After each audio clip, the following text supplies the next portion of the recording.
Et les délégations du Togo et du Tchad invitées à ce forum des acteurs humanitaires de l'AIS saluent l'organisation de ce cadre d'échange et de réflexion et s'expriment au micro de Seydou Traoré. C'est un sentiment de joie et de satisfaction et c'est avec un réel plaisir que je me trouve parmi les miens pour repenser la gestion des réfugiés dans la sous-région. Il s'agit d'une question sécuritaire qui tient à cœur à tous nos chefs d'État et c'est pour cette raison que des décisions qui devraient être prises, pas isolément, mais au niveau régional, s'imposent à nous. Et j'espère que cette rencontre donnerait des résultats fructueux, probants, qui nous permettraient de nous projeter dans l'avenir en ce qui concerne la gestion des réfugiés en Afrique de l'Ouest.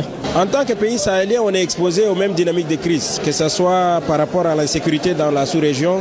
Nous accueillons, nous recevons des réfugiés, on a aussi des retournés par rapport au conflit dans les pays voisins.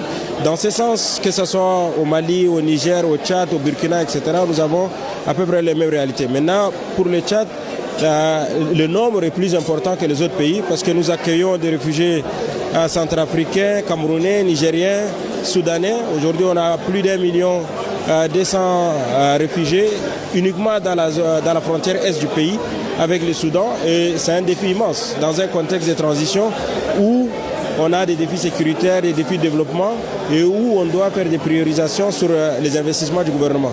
Donc l'accompagnement des partenaires est nécessaire et nous devons avoir ce type de rendez-vous pour pouvoir justement sensibiliser les partenaires sur nos priorités et que les financements et les activités qu'on met en place s'alignent sur les priorités de développement qu'on a dans nos pays. 400 000, c'est le nombre de déplacés internes repartis sur l'ensemble du territoire malien.